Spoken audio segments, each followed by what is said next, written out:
Hiya, it's Ellie. So I'm gonna just drop a quick video about increasing your chances of getting pregnant and a little bit of information about preconception care. So thinking about trying for a baby and what that might entail. So lots of people find themselves pregnant without actually giving it a second thought, and that's amazing. I'm so happy for them and massive congratulations.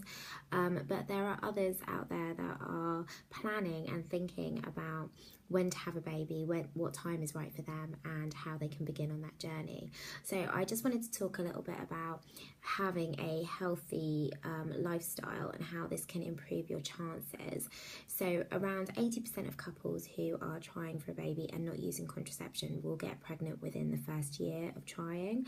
So what can you do to kind of up those chances? Well, it does begin with being a healthy weight, so anything with a BMI between 20 and 25 is perfect, and for males and females with a BMI over 30, that can reduce your chances of getting pregnant, and for women with a BMI of 19 and under, that can reduce your chances of being pregnant. So if you're somebody who has got a high BMI or a very low BMI, then I'd urge you to make an appointment with your GP and discuss some ways in which that you can tackle that, and some positive things that you can put in place to be able to have a positive impact on your BMI and hopefully help you to conceive a bit quicker. One of the other things is for women, we do say to avoid any alcohol.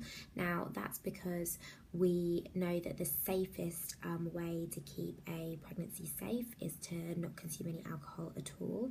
And for men, we do recommend that they don't drink more than 14 units a week spread across at least 3 days. So that's not 14 units in one sitting. So having an idea about how much a unit is really important. So I'm just going to quickly look at my notes because I can't remember all of this. But a unit is equal to 8 grams of pure alcohol or 10 mils of pure alcohol. So you really do have to look at the back of what you're consuming. But for instance, a large shot such as sambuca, vodka, tequila, rum, they are equivalent to about 1.4 units. So that's actually quite a lot of alcohol. A small glass of wine, so a small glass is 125 mils of red, rosé or white wine is equivalent to 1.5 units, and a 330 ml bottle of beer at 5% is about 1.7, or a 440 ml can or bottle at 5.5% is about 2 units. So having a good idea about how much alcohol your partner is consuming and he himself is aware of what he's consuming if you guys are trying for a baby is really important, because we do know that excessive alcohol can affect the quality of the sperm and you need them to be swimming well in order to meet an egg.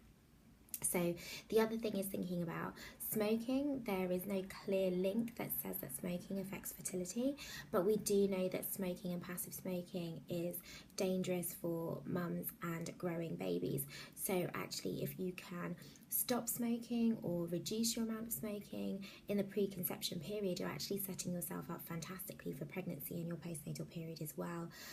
So absolutely do recommend that, and I will talk a bit more about smoking and pregnancy in one of my later videos. So thinking about getting pregnant, well, you release an egg around 14 days after the first day of your last period. So if you count from the first day that you started bleeding, 14 days on is usually around the time when you'll release an egg. Obviously everybody's cycle is different, but it's a really good idea if you do log your periods and you do know your cycle. Most women will be around 28 days, and you can keep track of what kind of signs and symptoms you have. That said, it's ideal not to think too much about the ovulation period and kind of focus just on the time that you spend with your partner and that intimate time, because that's so important for releasing such good hormones. So you'll release oxytocin, which is our happy hormone. It's the hormone of love that you produce when you're having sex, when you're in labour and when you're breastfeeding. And it's so important for a good intimate bond and attachment with your partner, but also when you have your baby, it helps you to bond with your baby as well. So it's really important that you think about just having sex as and when you want to, and that it's enjoyable and it's something that you both enjoy being with each other during that time. So we generally recommend having sex every 2 to 3 days throughout your entire cycle. It's a really good way of increasing your chances of getting pregnant. One of the really important things is that an egg will survive for around 12 to 24 hours. So it is important to be having regular sex so that you get that sperm to meet that egg. And sperm will survive for around 7 days. So sperm have a little bit of a longer lifespan, but our egg is definitely there for 12 to 24 hours waiting to meet that sperm. So that's a little bit of information about how to increase your chances in that first 12 months when you're trying to get pregnant. A couple of other things is thinking about what kind of vitamins you might want to add to your diet. So one of the most important ones is folic acid. So I would highly recommend that you start taking this in the preconception period. It's really important for reducing the risk of neural tube defects, and that's when the spinal cord of the baby doesn't form properly whilst the baby's growing inside the uterus. So there's different types or different levels of spina bifida and neural tube defects. So I won't go into them all now, but if you think about the spinal cord developing inside the uterus, it usually happens really early in conception, around 4 weeks.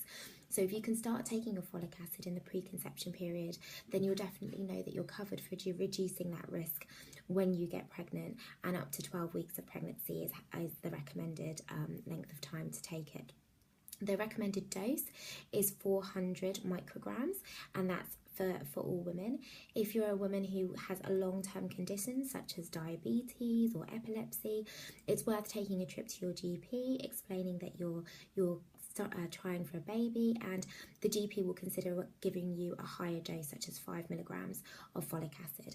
But absolutely a good place to start is 400 micrograms until you've been able to speak to a healthcare professional. So for now, I think that's more than enough information about preconception care.